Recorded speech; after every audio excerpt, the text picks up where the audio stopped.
you're a perfectionist, you need to hear this. Perfectionism really is about, at root, a need and a desire to prove to everyone and all around me that I'm good enough, that I'm worth something. That's Thomas Curran. He's a professor of psychology and the author of a landmark study that the BBC hailed as the first to compare perfectionism across generations. And in his brand new book, The Perfection Trap, he lays out the major problems with perfectionism, why perfectionism is way more widespread than we might think, and most importantly, how to overcome it in your own life. And I had the opportunity to sit down and talk to him. So the book is available now wherever you get your books, but without further ado, here's my conversation with Thomas Curran. Thomas, thank you so much for joining me today. Thanks for having me, Greg. I always find it really interesting how people land on the topics that they study. So could you tell us a little bit more about why you chose perfectionism and sort of how you got to this point? I was putting a lot of pressure on myself through university and graduate school. Overcompensating, I think, a little bit because I grew up in a small town, and moving into sort of a more, I guess, middle class world. I just saw everything and all around me that people were so much better. They were working so much harder. They were so much smarter. They were so much brighter. And I put a lot of pressure on myself to try to compete. Eventually, I kind of just burned out. And when I reflected on that process, it was really those kind of perfectionistic beliefs, must be perfect, must do better, must always do more, work harder, that was creating a lot of the psychological difficulties. So I looked out into the field, couldn't see much work in this area. And what work there was didn't really take what I believe to be like a big enough lens, as to say, looking in it more of a societal issue, a societal problem. And so I really started to delve into the topic in a great deal of depth. And here I am 10 years later. How do you go from, this is a problem I'm struggling with and I'm recognizing in myself, to looking at the field, realizing not many people are looking into it, to being the lead author on the first major study to really look at this across generations? Yeah, I mean, it's a long process. Anything in psychological science can be very granular, like tiny little building blocks. So you do a lot of very intense lab studies, or maybe survey-based research, which look at a very specific component of a very specific literature. And that's the same for perfectionism. We were really in the weeds of this topic, looking at how it impacts our mental health, what are the mechanisms that lead it to contribute things like depression, anxiety, burnout. How do perfectionists respond to things like failure and setbacks? So all these great studies and some fascinating findings, but very minute, right? Very in the kind of very weeds of this of the topic. And one of the things I was noticing in myself, in my friendship groups, and also in the young people that I interacted with on a daily basis at university, was that this is a huge problem. Everybody around me seems to have some kind of perfectionist tendencies, even if it's, on the lower end of the spectrum. We're thinking about how we look, how we appear, how we're performing. And, my students began to come to me more and more with issues to do with their mental health, issues to do with the self-imposed pressures that we're putting themselves under, and like trying to figure out how they can manage those feelings. Really, that was the impetus for me to be like, well, hold on a minute. Like, yeah, we can get into the weeds of this issue, but then there's something going on here, and we need to take a bigger picture perspective of this thing. So over the next 3 or 4 years, I just set about a task of just collecting in my spare time. This wasn't part of my day job really. Evenings, weekends, I was just kind of looking at whether I can retrieve as much data as I possibly could on perfectionism, and then to see what's happening over a period of time. So can we detect any changes in terms of young people's reports of perfectionism? And I collected about 30 years worth of data, and what we see is something remarkable. Perfectionism is indeed increasing. This is kind of my hypothesis, but it's a social element of perfectionism which is really, really spiking right now. The sense that other people and everyone around me expects me to be perfect. That's up about 40% since the late 1980s. Pretty concerning, because socially prescribed perfectionism is the element of perfectionism most strongly correlated with psychological difficulties like depression, anxiety, self-harm, etc. So that's really concerning. And obviously that was, I guess that's what brought a lot of media attention. That's why it's called a landmark study. That's why I did the TED Talk, and ultimately that's why I wrote the book. So so I hear that, and my immediate thought would be that perfectionism is on the rise. Specifically, socially prescribed perfectionism, perfectionism is on the rise as a result of social media. Have you found that that's the cause primarily? Yeah, this is not a causal analysis that we did. We kind of just looked at the trend. So, we can't definitively say if it's one thing or the other, but certainly we do believe that social media, now that social media has had a huge impact on young people's perceptions of, they need to be perfect. And we kind of can make a reasonably good guess that social media has a role to play, because it kind of starts to spike, it starts to really curve upwards in about 2007, and that kind of coincides with the advent of iPhones and social media being just got transported into our lives 24/7. So there's definitely a role for that. But there are other pressures out there. Schools have become more competitive, colleges have become more competitive, the workplace is more insecure, and it's become a lot self-imposed pressure for people to hustle and grind. So, and parents have also changed their parenting behaviors, and expecting a lot of young people from an early age in response to those pressures at school. So there's a whole collection of things, but I think social media is probably the primary driver. So this is a good opportunity. One of the things I loved about the TED Talk was it kind of painted this larger picture of what perfectionism even is for me. So I've always viewed it as related to specific tasks, right? So I might be making a piece of content, and if I'm a perfectionist, I might struggle to get that thing out because I'm looking at every single detail and trying to make this perfect thing. But something that you really sparked for me was the connection. One, it's much more insidious than that, and two, it's directly connected to the systems that we've grown up in, and so I look at myself and I think of myself not as a perfectionist. I don't really have a problem putting something out that's 90% of the way there instead of 100.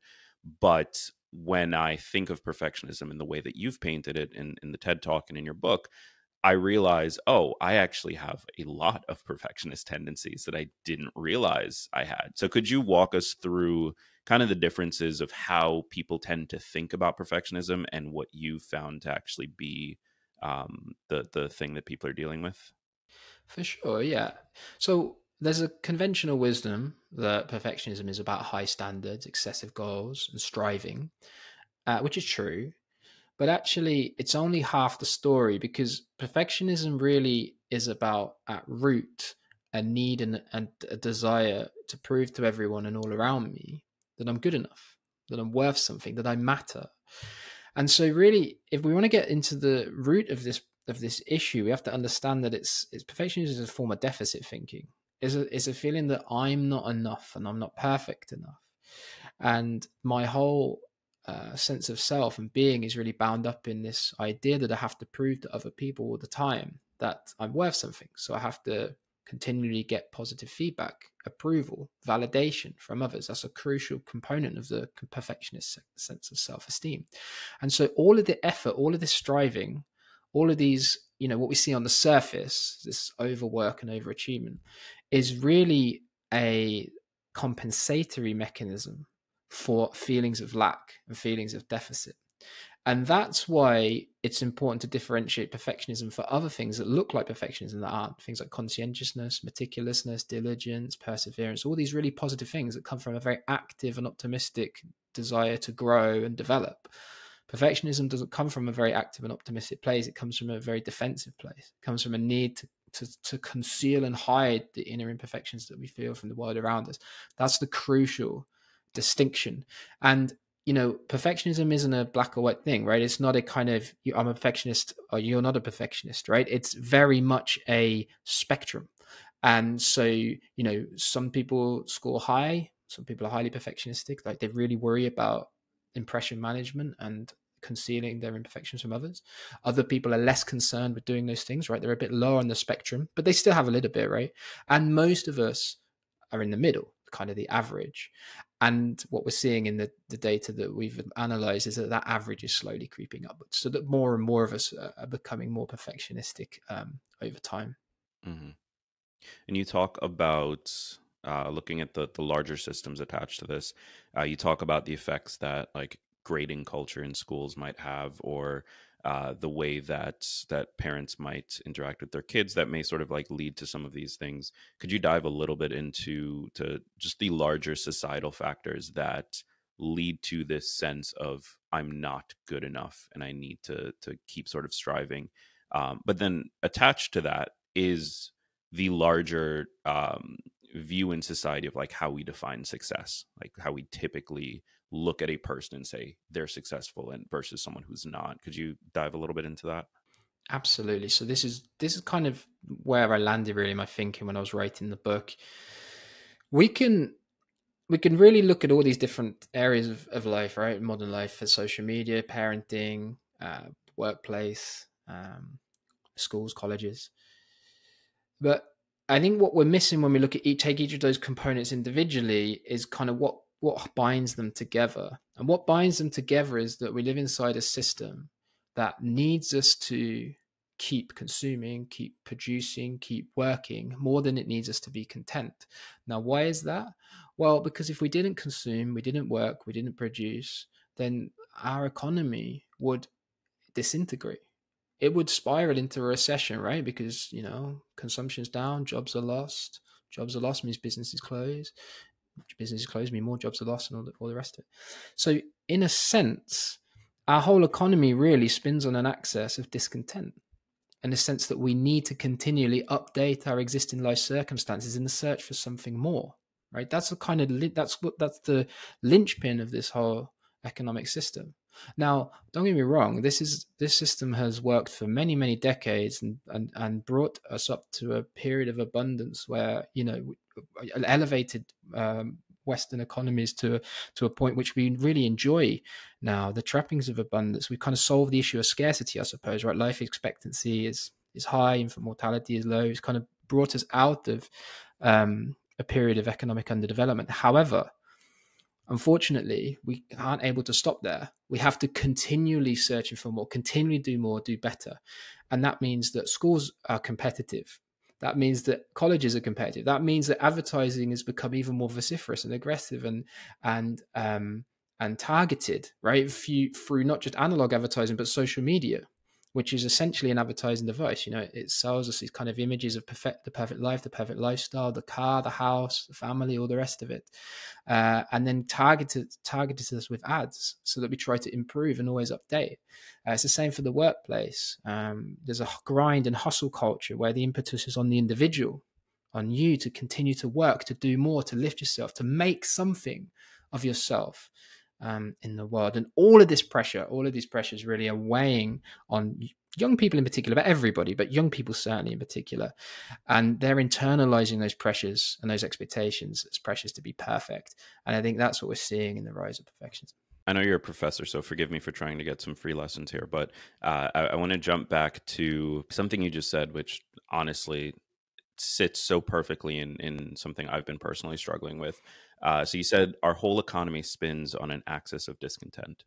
That is something I've been coming to terms with more and more over the last 7.5 years of doing this podcast, because one of my original goals was, let's try to simplify the process of living a better life and make that as accessible, both from a time perspective, a cost perspective, and from like a knowledge perspective as possible.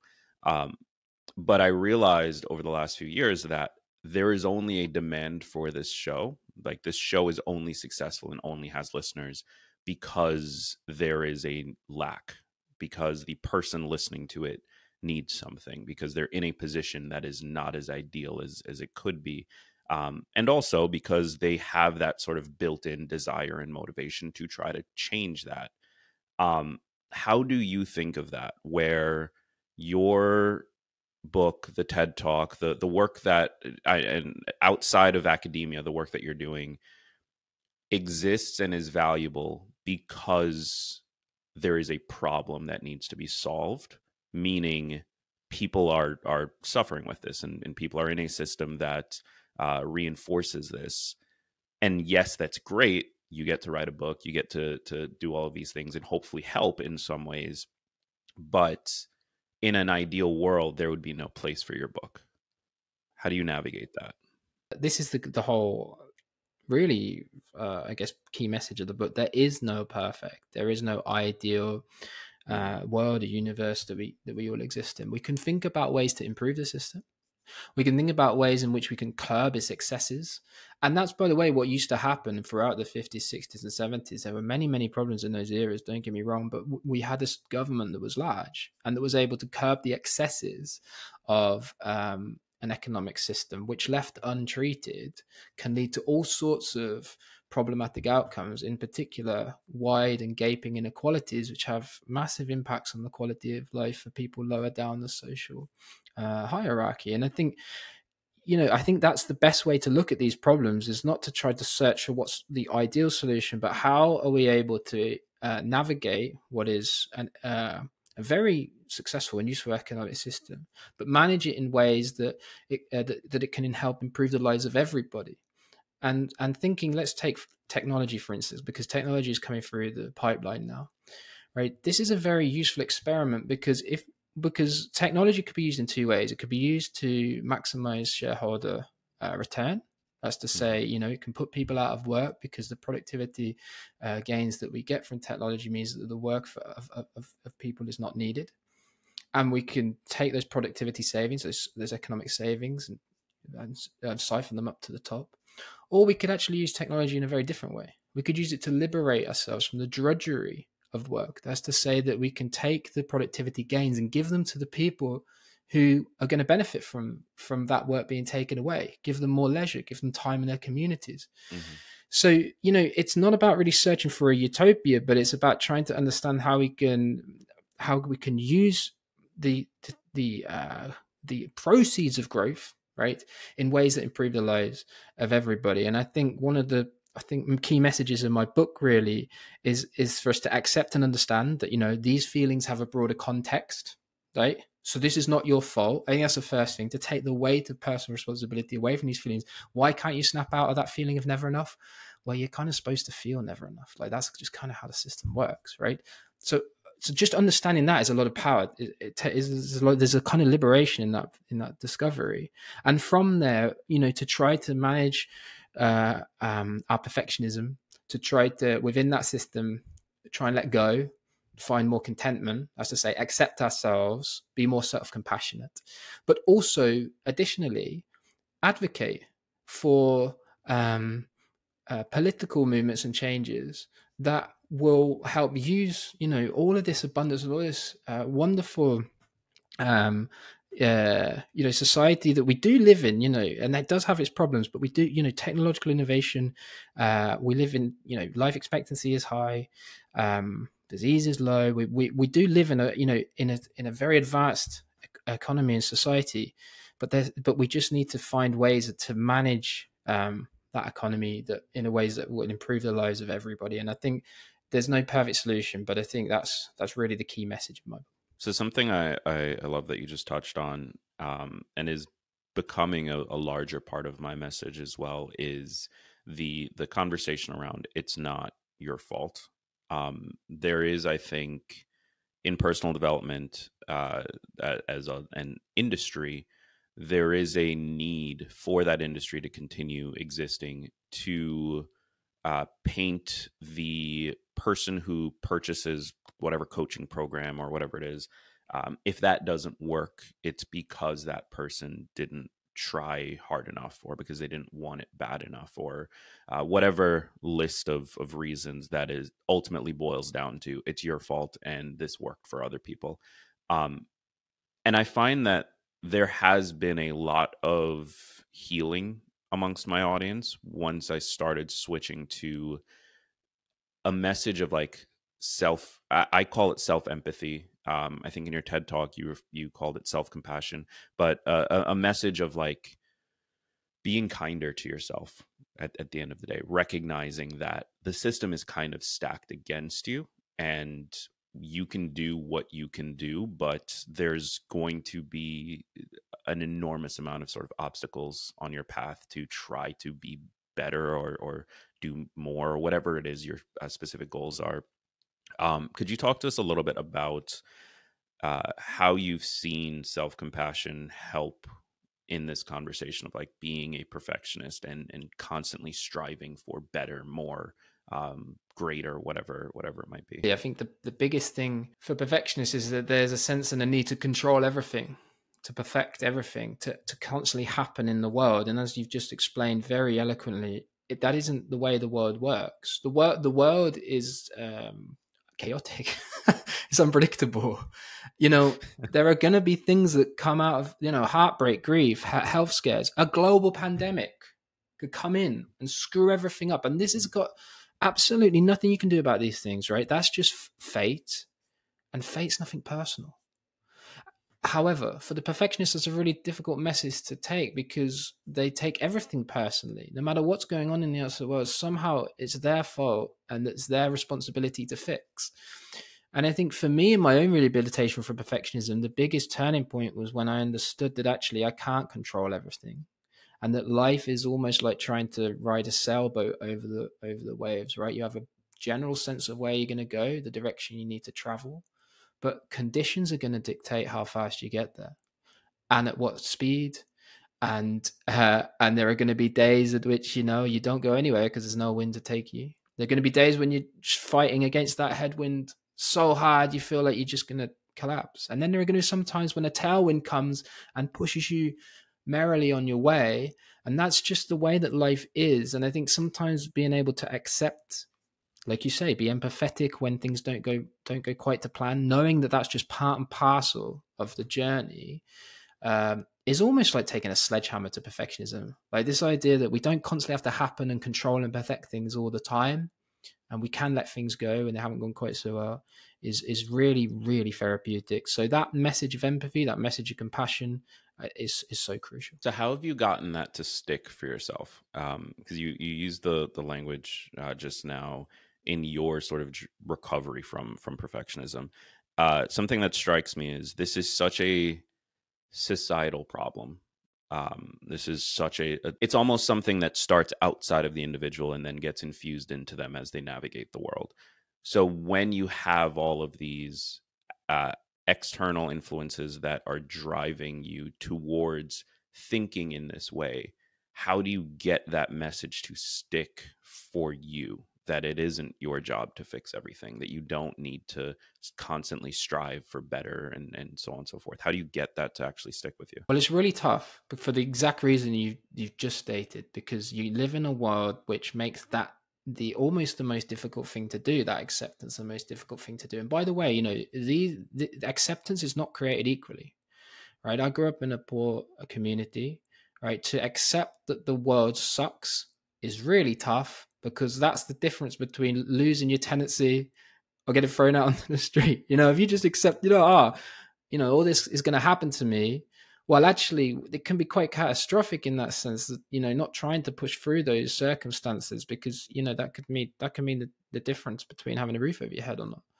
And so one of the things that I think a lot of self-help misses when they talk about this kind of embrace of vulnerability and authenticity and all of this is that it's much easier for some people to do that than it is for other people to do that, which is why it isn't just an individual problem to fix. It's a societal problem to fix, because we need it to build communities and societies that allow us to embrace our imperfections, to be vulnerable, to accept that the world won't always meet us where we are, and that that's okay. Because the implications of that acceptance for one person are very different for another person. So this is why it's so crucial to take a kind of, a societal lens, a broader lens to this. That doesn't mean, however, that there aren't things you can do in your own life to try to push back against that impulse, that pressure. And I do think we've talked about self-compassion, but it's not just self-compassion. It's also about trying to challenge your perfectionistic thinking in ways which are important. So put yourself out there, try and do uncomfortable things, even if there's small steps forward. It's really important. So if you don't think you're a very good public speaker, for instance, well, put your hand up to do a presentation at work and just go through the anxiety, the worry, the discomfort that engenders, and sit with it. Don't try and avoid it, go around it. Don't try and recycle it into anything else. Just let it in, right? And as you find more comfort in those situations, you become more emboldened, you become more confident, and you feel that need to impression manage all the time starts to slip away. And finally, the final one is failure, because our relationship with failure in this society is kind of screwed up, really. We recoil from it all the time. And we try to recycle it all the time into things like growth or excellence, right? Like, if I fail, I've got to recycle it into growth. What can I learn? How can I develop? Which is good, but it doesn't have to be the case all the time. And I think if we can see failure not as something to be challenged or removed, but as something to be embraced as an important part of our humanity, so being a fallible human being, that's what it means to fail. Then also I think that shift in relationship is also really, really helpful. But yes, it's an individual, but it's also a societal problem to solve. I really like that idea that failure doesn't actually have to be a lesson. I think that that's another thing that in this industry, as you read the books and so on and so forth, like that's almost like the first thing they say, right? Is like failure is not failure as long as you learn from it, as long as it still has value for you, as long as you choose to think of it in this certain way. And I kind of like the idea of like it's just a thing. Like it doesn't have to be a lesson. It doesn't have to mean you stop. It doesn't have to really mean anything other than in this moment it didn't work out. I think, do you know what? That's so important. And as my thinking matured, and as I moved towards the end of the book, I do put a sort of asterisk by the growth mindset and this idea that we always have to learn and develop from our failures. I think often in failure, actually, there's nothing to learn. Like, you did the right thing, you did everything right, you prepared, but you just had a bad night's sleep, or you came up against someone just more privileged, like has had uh, more training, more money spent, whatever. These are the things that you can't control. Like as a kid, I was a young athlete, but I was a very late maturer. So I didn't make it through the selection process because kids who came through who were developing and maturing early were stronger, fitter, faster. Not my fault. Nothing I could have done with that. I was born with that in my genes. Just one of those things. Again, that's fate, and fate's nothing personal, and that's really important. So if we're constantly trying to turn our failures into learning opportunities, growth opportunities, then that doesn't allow us a psychological space to embrace that failure, just a part and parcel of what it means to be a human being, as part and parcel of what it means to exist. You're going to fail. I think it's the thing. You're going to fail way more than you're going to succeed. Like 250 of the 251 riders in the Tour de France are not going to win the general classification. Like 49 of the 50 people who start Wimbledon are not going to be the champion. We're going to fail way, way more than we're going to succeed. And I think understanding that's just part, that failure is so intimately revealing of what it means to be a human being is a really good philosophy to take with you through life. And that doesn't mean you can't learn from it. That doesn't mean you don't want to grow and develop, but that just means that you don't have to do those things all the time.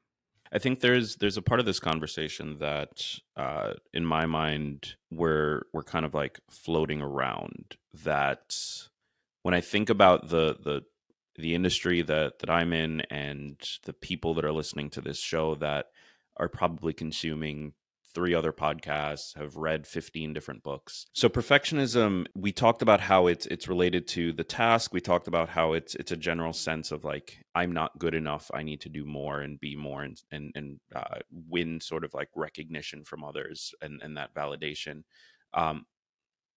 But there is this like conversation here of how do we pursue better without it being a symptom of perfectionism, I guess is what I'm trying to ask. There's no problem at all. I think one of the things I'm trying to impress in my book is that, obviously the biggest message is let's try and slow it down. Let's not try and maximize. Let's accept that sometimes good enough is good enough. But that doesn't mean to say that you can't be ambitious. That doesn't mean to say that you can't have goals for yourself. That's just to say that you got to understand that you're not going to get there overnight.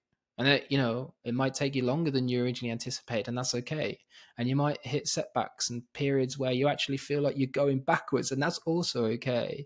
There's nothing wrong with the having an outcome, a goal, and even an aspiration or even a lofty goal. Nothing wrong with that whatsoever.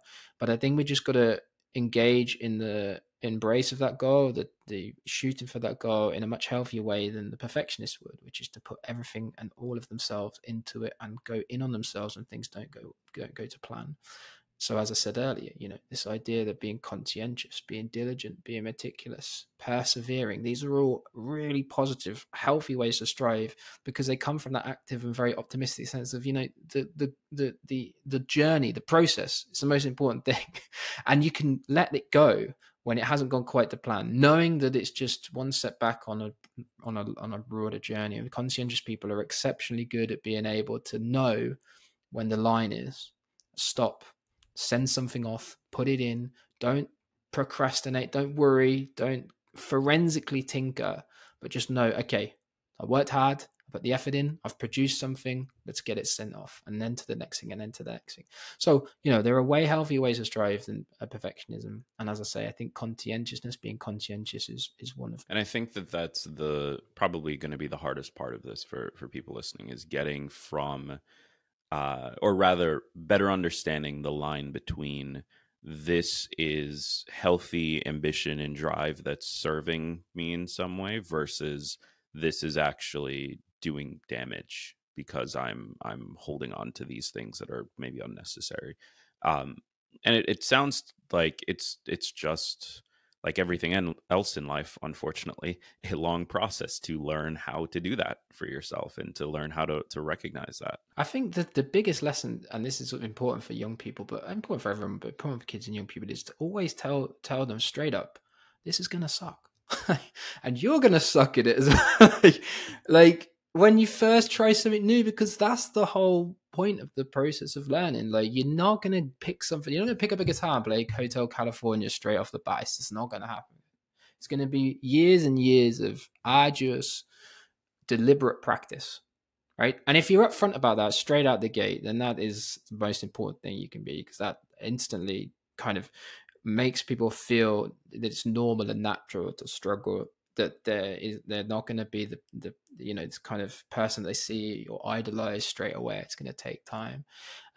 So I think that's super important message for people to know, and not to get put off by that, not to get not to get disenfranchised by the process. Actually embrace the process. See the process as actually the the enjoyable, purpose-filled part of just learning something new. So yeah, I think that's a good way to look at this. So this makes me think of a I'm sure everyone listening to this has seen it by now. It's a very old clip. I believe it's from Ira Glass when he talks about the gap between when you're starting something creative and you have, I think he uses the term taste, but you have like a sense of like what it should be and how it could be, and you have a good vision for it, but there's a gap between your vision and what you want to execute versus the actual skills that you currently have. And where most people end up giving up is in that gap, because you have the vision, you want to execute this specific thing, and you just don't have the like technical capability to do it yet. But it's kind of a similar message where if you're honest with people, like, hey, this is going to suck. Here's what you need to do, but this is really going to suck along the way. And they start to walk into that with the expectation of like, oh, this is the suck that they warned me about. I feel like it almost makes it easier to get through that part of it. And again, like this goes back to the world, we're just bombarded with all of these kind of images of people who are super talented, super skilled. And what we don't see, what we're not shown, is like the process to get there, which is just, could be really, really tough. And it's really, really tough. Okay, some people are really naturally talented, of course. But nevertheless, for most people, when you see them doing these amazing things, and there's an impulse, there's an instinct to think, oh, that must be like really, that looks cool, I want to do that. And you get a couple of days in and you're like, wow, this is just sucks. So I think also we just have to be open and honest about And I think that's happening actually in modern culture. You know, people are opening up about the struggle. They are talking more candidly about how hard it is to be a content creator, to be an athlete, to be a musician. You know, these things don't just happen overnight, that it does take time. And I think we just need to keep hammering home that message. I think if I could just quickly go back to something that you brought up earlier, and I think it's really important when you say, well, where's the line? I think it just got me thinking, you know, we often also don't talk about the reverse side of this equation too, that when we go on that journey and we do hit those moments of success, right? Because we are going to hit moments of success.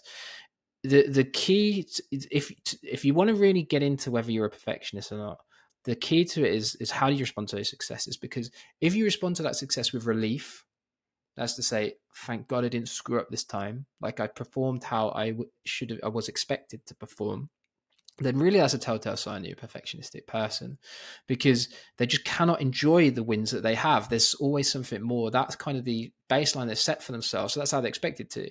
So essentially, there's no kind of pride. There's no like, amazing, this is great, look at how far I've come. It's like, okay, yeah, fine. That's how I should have behaved or should have performed. I need to keep going. And thank goodness I didn't screw up. So I think that's also a barometer of the line here between the perfectionist and also someone that has a healthy way to strive, that when they do have those successes, make sure you go overboard with praise for yourself, just as you would be compassionate with yourself when you fail. Like, amazing, this is great, this is a milestone. Reward yourself and don't be afraid to do that, and enjoy it. Really, really embrace it, because your perfectionism will tell you all the time that you should enjoy those things. Satisfaction is fleeting and there's always the next thing, but just take a moment to enjoy that moment, because it's just as important as being self-compassionate when we fail. I just want to say I feel personally attacked, because that idea of I succeed at something, and in my mind, it's, well, yeah, that's what I'm supposed to do. That, like, this is where I should have been the whole time. So it's not something worth celebrating. It's not something worth even stopping to recognize. But then being so incredibly hard on myself when I don't meet that artificial bar, that has been the definition of my career so far. So definitely need to take that advice myself. Something I really love as well as this concept, and maybe it's not even a concept, but the way that you just described it, of viewing success as and failure as moments. So moments of success, moments of failure. Something about that phrasing makes both feel like ephemeral in a way. Like they're going to pass, whether it's success and we're happy or failure and we're sad. Like, both are going to pass, and something about that feels really freeing to me. Yeah, I mean, there's something very liberating actually. Again, with letting the flow of life wash over you and making sure that, as I said, when those moments of success come into your life, that you really grasp them and you relish them. And again, when those moments of setback and failure come into your life, that again you're able to see the not the joy, but certainly the satisfaction of of being on the journey, and knowing that that failure means that you've actually pushed yourself out there, that you've actually tried to do something, and even though it hasn't gone well on that occasion, that's still a reinforcement of the journey that you're on. So again, these are moments and they will come and go, but it's so important in those moments to recognize that how we psychologically respond to them has a massive impact on our well-being and our sense of purpose. And as we've discussed, it's so important, to deal with them in healthy ways. So let's dive back into the sort of like your research on perfectionism. You break it up into three elements. So we've been talking a lot about socially prescribed. The other two are self-oriented and other-oriented. Could you explain what those are and how you sort of see them playing out in day-to-day life? Yeah, so self-oriented is what most people would conjure up in their mind's eye when they think about perfectionism, the kind of quintessential overstriver. So perfectionism comes from within, so I need to be perfect and nothing but perfect. And when I haven't met that excessive standard, I'm very harshly self-critical of myself. Other-oriented perfectionism is perfectionism that's turned outwards onto other people. So that, I expect you to be perfect, and if you're not perfect, then I'm very punitive and very judgmental, and I'm going to let you know. And combined alongside socially prescribed, which is the sense that other people expect me to be perfect, this is kind of a broad, in its most broadest sense, our understanding of what perfectionistic people experience. You know, they experience thoughts and feelings associated with self, social, and other. They experience emotions and thought process that are associated with those three elements of perfectionism. And so the kind of big breakthrough with this model was really to move us away from seeing perfection as just an individual characteristic that you know, we suffer or we manage with from within us, and that actually, you know, there's a much broader context to perfectionism which has elements that are related to how we interact with other people. So those other related perfectionism, and that's socially prescribed. So that was kind of the big breakthrough of this model, and it's a really super useful model because if you talk to perfectionist people, they won't just say, "Oh, you know, I expect myself to be perfect." They will also tell you that they expect other people to be perfect, but also that the world around them expects you to be perfect. So it's a much broader, broader personality than just coming from within. Mhm. So do you find that people tend to have elements of all three, or is it sort of like a spectrum where you're maybe 60% self-oriented, 75% socially prescribed? Like, how have you found this playing out? Yeah, so as I mentioned, the elements of perfectionism really exist on a spectrum. So we're not kind of a perfectionist or non-perfectionist, but like, you know, there's a kind of mean, and some people score low, some people score high. And that's a really interesting thing about perfectionism, actually. There's no one size fits all, right? So you could be high on self, low on social, maybe a little bit in the middle of other. You could be another constellation of those three things. You know, every perfectionistic person has a slightly different constellation of, you know, factors. I myself would probably score very high on social, moderate on self, and not very high on other.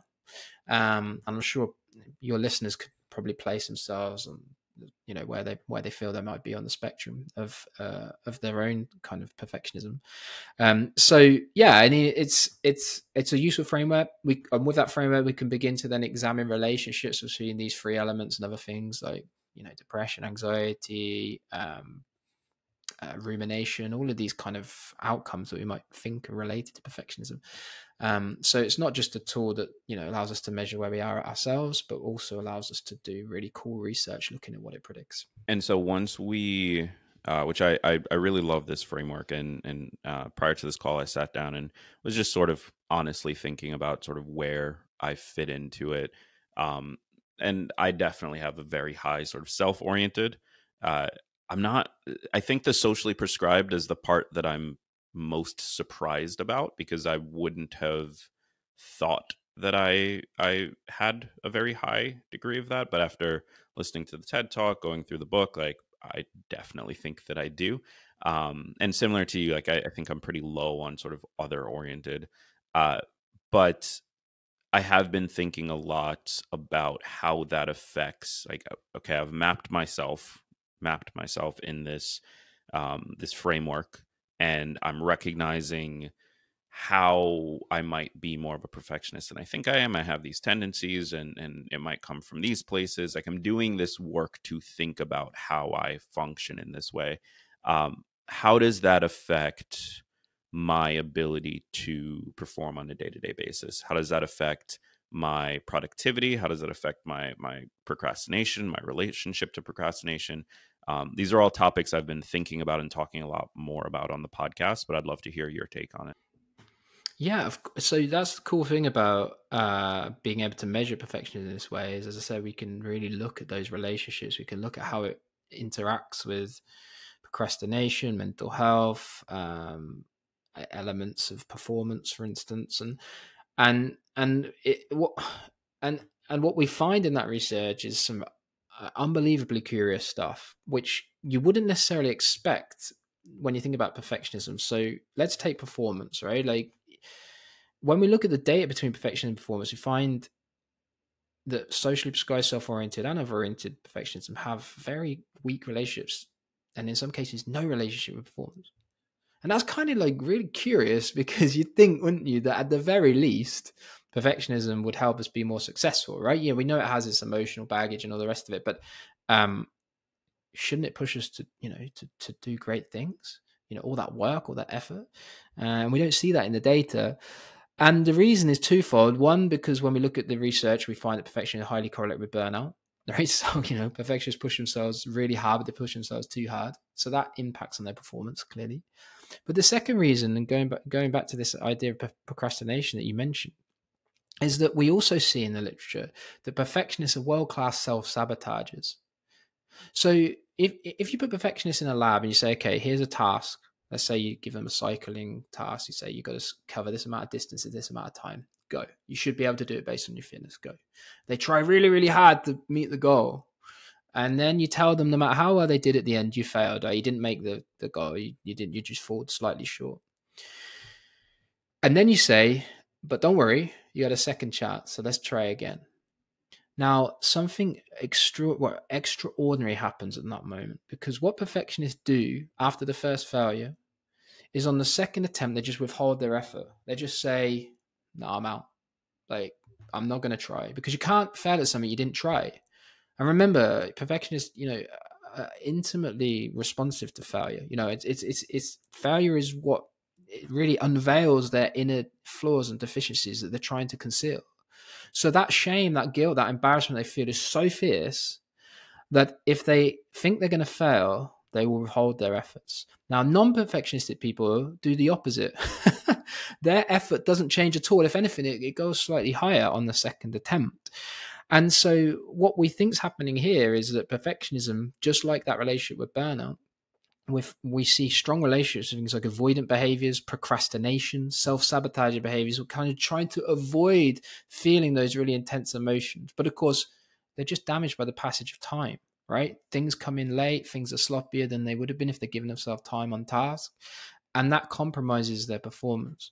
So this is the really cool thing about this framework. I started this talk by saying how much I was interested in the bigger picture. But actually, when you get into the weeds of this topic, there's also some fascinating stuff. And you see perfectionism has some really interesting relationship with burnout, procrastination, avoidant behaviors, which means they're no more likely to succeed. So it's all pain, basically, for no real gain. There's so much that I've been thinking about in my own personal work life that this is crossing over with. But something I've noticed about myself, and I think this is probably true for many of my listeners, is that I've been using the word strategic. So I try to understand the situation as much as possible before jumping in. I try to do as much research as I can before jumping in. And picturing myself in that lab situation that you just outlined, I think my initial response would probably be to withhold effort, but in the sense of trying to figure out what was the metric that led to failure. And if that information isn't disclosed, then sort of just being frustrated and, to your point, not trying as hard. I have a friend, someone I'm really envious of in a lot of ways, that I look up to in a lot of ways, who I describe as being incredibly intuitive. So almost polar opposite of me, just kind of jumps into things, and it tends to work out really well most of the time. And obviously these aren't extremely high stakes things, but there is something to, okay, I have this much more strategic personality. How do I start to lean more into the intuitive side and stop overanalyzing things as much as I currently do, but still get the benefit of, there's obviously value in looking at what happened, how things, learning from it, so on and so forth. So how do I balance that? Well, it's really interesting you bring up overthinking, because overthinking is really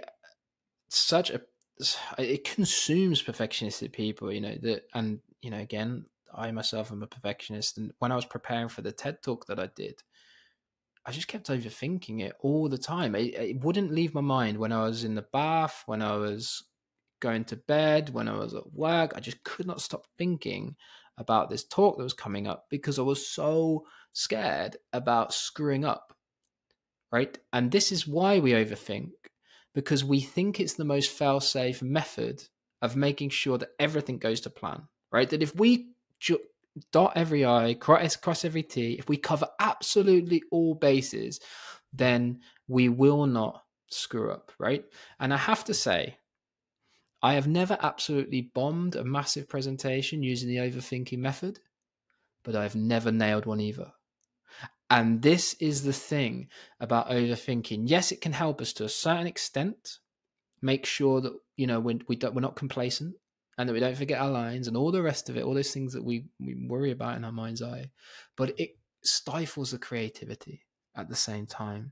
And that kind of really genuine sense of openness, being ourselves, and showing our true personalities on the stage. I'm giving the example of a talk here, but it could apply to any area of our life. And so really, again, it's about trying to strike that balance between preparing, but also allowing ourselves psychological flexibility to go with the flow of what's happening around us and to be ourselves, essentially. And so, you know, again, it goes back to this kind of process that we've been talking about, of trying to just let life in a little bit, let things happen, let the flow of life kind of surround us, go through us, and almost embrace that unpredictability, because that's where I think we find ourselves in a zone where we feel most human, and that we're able to flourish and thrive. So overthinking is not always bad, but we also have to leave space for our creativity to come into. So as we wrap up, so we've been mentioning a lot the 2018 TED Talk. That was, as I said, really eye-opening for me. And it led to, or maybe didn't lead to, but it occurred before the book. So you've since written a book. It's publishing next month, or rather, excuse me, it's publishing today. What changed between the two? So you did the TED Talk. I don't know how much time was between the TED Talk and you starting writing, but like what have you seen that's shifted either in the data or just in your thinking on it?